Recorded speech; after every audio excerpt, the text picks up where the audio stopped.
Welcome to the Great Detectives of Old Time Radio. From Boise, Idaho, this is your host, Adam Graham. If you have a comment, email it to me, box13@greatdetectives.net. Follow us on Twitter at Radio Detectives, and become one of our friends on Facebook, facebook.com/Radio Detectives.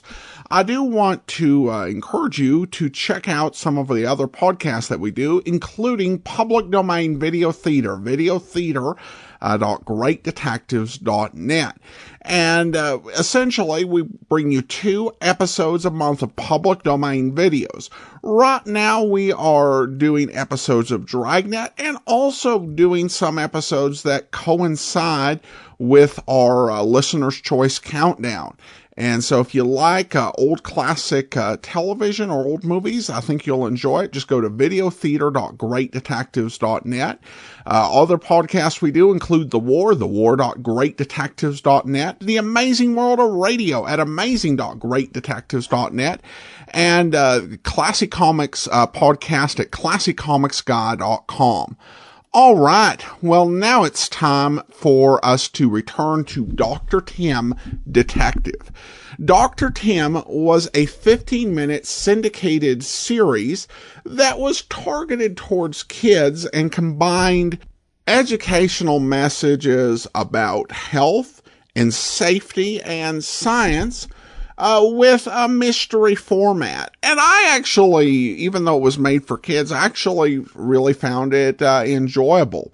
We played the 15-minute episodes opposite serial part 5s of Yours Truly, Johnny Dollar. So we'd have a Friday where we'd have part 5 of an episode, and then we'd have an episode of Dr. Tim. And we played Dr. Tim in a period when we had serials of Yours Truly, Johnny Dollar that weren't complete. And so in that case, we would play 2 parts of Johnny Dollar on Monday and then 2 parts on Friday and not play Dr. Tim. And we could do that since there was no ongoing plot thread. This is actually the 2nd episode of the series and the earliest in circulation. Unfortunately, it's only 15 minutes, so today's episode will be a little short. And I'm glad to bring you an episode of a series we thought we'd finish back in November of 2013. But here from September 11th of 1950 is today's episode of Dr. Tim Detective. And this one is The Mystery of the Mad Maltese. This is Dr. Tim, Detective, to bring you by Transcription, The Mystery of the Mad Maltese.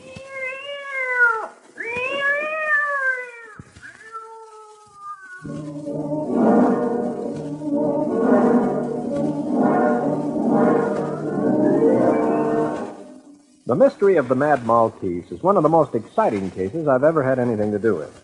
You see, a man's life actually hung on the slender thread of time. And that man had disappeared, as completely and utterly as if the earth had opened up and swallowed him. But let me start at the beginning. You see, I'm a sort of combination detective and medical doctor. This particular morning, I was in the midst of a complicated experiment in my laboratory having to do with testing some material for bloodstains. Just as I set the bubbling liquid aside to cool, I heard a commotion outside my window. I recognized the voices of my good friends Sandy and Jill. Jill's my landlady's daughter, and Sandy is one of the kids down the street. Both of them have helped me on a lot of cases. I couldn't imagine what was going on, so I raised the window and called out, "Hey, you kids, what's up?" Gosh, Dr. Tim, something awful's happened. We're trying to catch a big old cat. He's gone crazy or something, I guess. He just jacked the man something terrible and he hit him on the head. My heart jumped up in my throat as I called through the window, "Get out of that yard and stay out. Don't you go near that animal." But gee, Dr. Tim, he might be dangerous. He might hurt some little kid. Without stopping to argue, I grabbed up the nearest thing I could lay my hands on. It happened to be my topcoat, and dashed out into the yard. Gee, Dr. Tim, what's the matter? Get back, both of you. Let me handle this. In a moment, I had the cat, a huge Maltese, backed up into a corner of the fence, and holding my topcoat before me the way a bullfighter handles his cape, I threw it over the furious animal. In a few seconds, had it bundled up in such a way that the cat could neither bite nor scratch. Followed by Sandy and Jill, I rushed the cat into the laboratory and dumped it into a wire cage. Exhausted, the cat stretched out, white saliva dripping from its rigid jaws. I tossed the coat into a corner away from all of us, and then looked at my hands. There was no sign of a cut or scratch on them. I heaved a big sigh of relief. Jill, big-eyed with fright, spoke first. Gee whiz, Dr. Tim, what's wrong? I'm not sure, Jill, but I'm afraid it's rabies. I'm almost certain that cat is mad.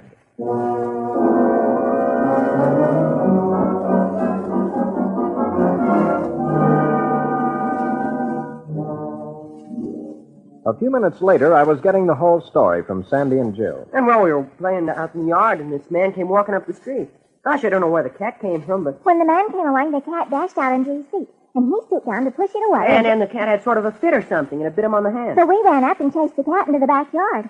And when we got back, the man was gone. Sandy, Jill, you know what rabies is, don't you? You mean like a mad dog? This is a cat. Well, now, cats can have it, too. So can squirrels and rats and, well, a lot of animals. Wolves, coyotes, Gee whiz, you mean hydrophobia that makes you go mad? I'm afraid I do, Jill. But what about the man he bit? What'll happen? Unless we can find him, and find him in time, he'll die one of the most horrible deaths known to a human being. Now, you kids, are you sure you didn't touch that cat? Honest, no. we didn't. Well, good enough. And you're sure the cat bit the mysterious stranger? Yes. Well, then first of all, I have to make sure the cat really is rabid. How? You see, rabies is a virus, a deadly agent so small that it can't be seen even with a microscope. So some very complicated tests are necessary. However, in my mind, there's no doubt that the cat has rabies. How do you know? Well, from the way it acts, Sandy. Any animal that bites can always be suspected of having the disease. That means that if you're bitten, the biting animal should immediately be put under observation. Well, what about the man he bit? First, we have to find him. Then he'll be given a series of inoculations, injections, with a material known as a vaccine. But gonna find the man. Jill, we're going to have to turn detectives again. I'm afraid we'll have to stage a manhunt, and time is the most important thing. Those treatments have to begin as soon as possible, or nothing in the world can save that man from dying. Now let's start tracking him down.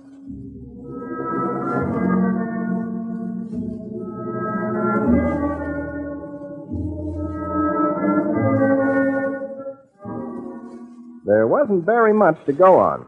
Jill and Sandy both agreed that the man was a stranger in the neighborhood. He wore a blue suit, a felt hat, was about 50 years old, and he carried a bag. As Jill explained... Well, it was sort of like the bag you carry, Dr. Tim, with all your medicine and things in it. Mm-hmm. Only bigger. Oh, a suitcase? No, it wasn't a suitcase. Gee whiz, I wish I could remember more. I remember you said it... An average-looking man of 50 carrying a bag. Not much to go on. But we all got busy. Sandy and Jill and I went all over the neighborhood. We rang doorbells. We talked to housewives, always asking if they had seen anyone who looked like the man bitten by the rabid cat. No one had. That meant he wasn't a salesman or a visitor in the neighborhood or a boarder in any of the rooming houses around. There was only one thing left to do, and that was to send out a general alarm.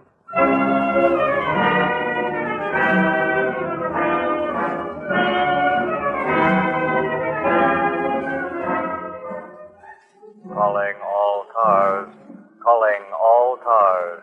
Be on lookout for man bitten by cat with rabies.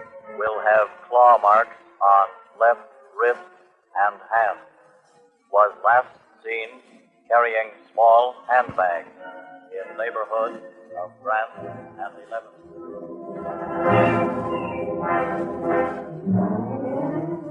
And here's an urgent bulletin. Somewhere there is a man who has been bitten by a rabid cat and probably doesn't realize his danger. If that man is listening, or if any of our listeners know him, he should be taken at once to the nearest hospital. Only prompt treatment can save his life. Now, here's the story.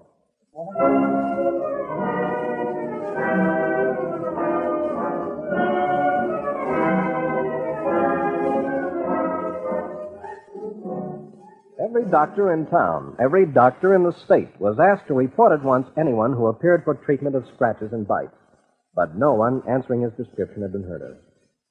By that evening, we were at a dead end. Time was running short. Time, that important factor in treating rabies. With every hour, our chances of saving the unknown man's life lessened. As we sat around and tried to think of some new way to find our man, we were certainly a dejected crew. Gosh, Dr. Tim, you'd think somebody'd be able to locate him. Especially with that statewide alarm out. And I suppose by now the story's gone over the whole country. What did you do with the cat, Dr. Tim? No, the health department came out and got him this afternoon. Are they sure? No. I'm afraid so. It's rabies, all right. Gosh, why'd animals have to go and get things like that? Oh, that's life, Sandy. We doctors have been working for thousands of years to conquer disease, but we've barely made a beginning. Of course, human carelessness has a lot to do with it, too. How? Well, rabies could be completely wiped out if... If what? If people would just use their heads. You see, rabies can be prevented. You mean something could have been done to keep that cat from going mad? Of course. Just in exactly the same way that you and Jill will never get smallpox, because you were vaccinated against it, and because you continue getting vaccinated every few years just as a safety measure. Do they vaccinate dogs and cats, too? Oh, sure they do. In some places, it's the law that all pets which might develop rabies must be immunized. Hey, that's a swell idea. Well, there'll always be strays. But the first thing to do is to stay away from animals you don't know. You don't even have to be bitten to get rabies. What do you mean? If you have a cut or scratch, just handling the animal might infect you. Now, did you notice what I did to that coat of mine that I used to capture the cat? Oh, I did. You wouldn't let me touch it. Then you wrapped it up in heavy paper and... Well, why did you do that? Because the cat infected it. It was hissing and spitting and slobbering all over the coat. And anyone touching those places with a cut or scratch might get the infection. Gosh, we sure had a close shave chasing after that cat. You'll never know how close. Well, kids, getting late. Not much more we can do tonight. You, Dr. Tim? I feel like we sure let you down. Not remembering more about what that man looked like. Yeah. Oh, it can't be helped. I probably couldn't have remembered much more myself, and I've been trained as a detective. Well, I've been thinking there was something different about him, and I don't know what it was. There was something about his clothes, I think. Oh, darn. A vague idea was beginning to form in my head, but it was crowded out by visions of what that unknown man was going to be in for if we didn't find him in a hurry. It might be a week, a month, maybe longer, when he'd begin to feel restless. There'd be an unaccountable sense of terror, irritation. I could almost see it. Something's the matter with me. All that light in my eyes doesn't seem to help even when I pull the shade down. No. I can't open my jaws.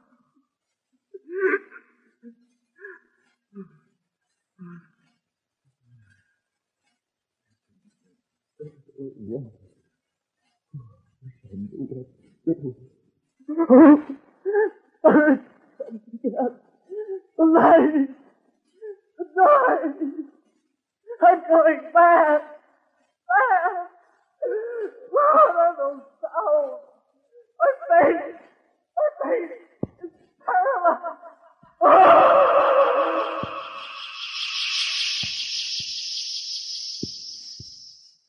I was so lost in my horror-struck thoughts that I hardly noticed what Sandy and Jill were saying until... No, it wasn't, Sandy. It was sort of an old-fashioned coat. Not like the one my dad wears or Dr. Tim. Well, that's what I meant, sort of. There was something shining. I remember it because when we ran out in the walk, something flashed in my eyes. It was on his coat. Wait a minute, Sandy. I think I'm beginning to remember. Buttons, that was it. Brass buttons. Dr. Tim, he had brass buttons. Say? Oh, I'm sorry, kids. I Dr. didn't Tim, the man who was bitten, what he wore was like a uniform. Only it wasn't exactly. Now, hold on here a minute. Are you sure? Absolutely. A policeman? I'm sure it wasn't a policeman. Or a bus driver? No, the brass buttons there. A handbag. Buttons. No uniform cat, though. Handbag. Going out of town, obviously. Buttons.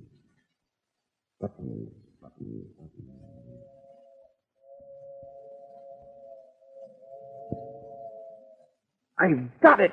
Sandy, Jill, we've got our man. Let me get to that telephone quick. His life is saved.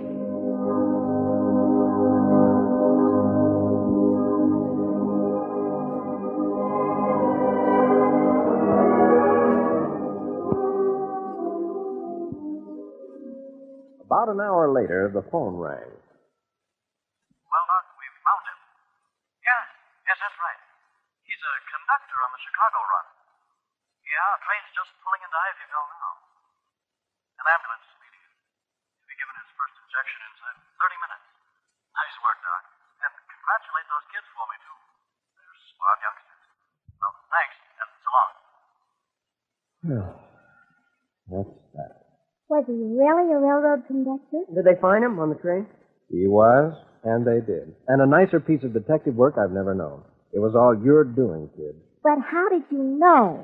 Yeah, I didn't even get hep till you telephoned the railroad station. Well, when you have all the pieces, you can put them together and get a picture. A man in a sort of uniform, as you called it. Brass buttons, a small grip, like a doctor's, only bigger. That narrowed the field down a lot. And then, just as I was beginning to get somewhere, one of those fool accidents happened. One of those crazy things that make all the difference in the world. I heard a train whistle in the distance. All of a sudden I knew. And that's the story.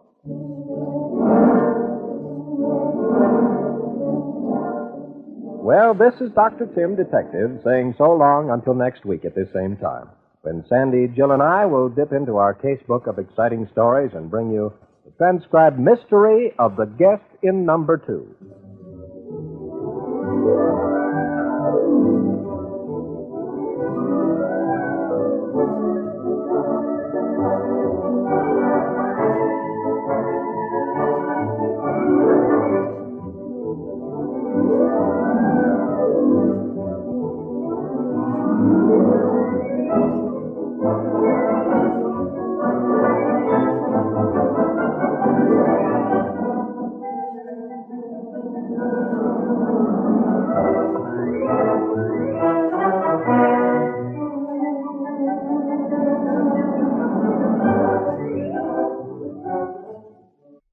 Welcome back. A very educational episode, though a bit light on actual detective work.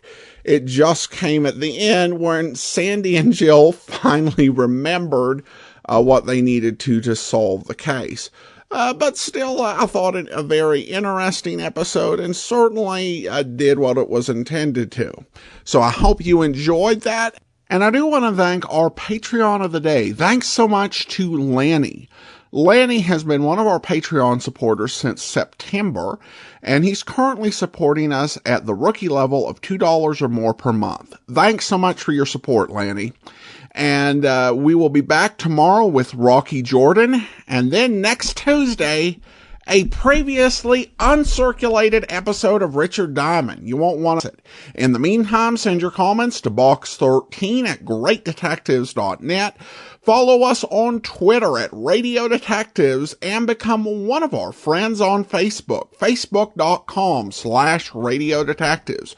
From Boise, Idaho, this is your host, Adam Graham, signing off.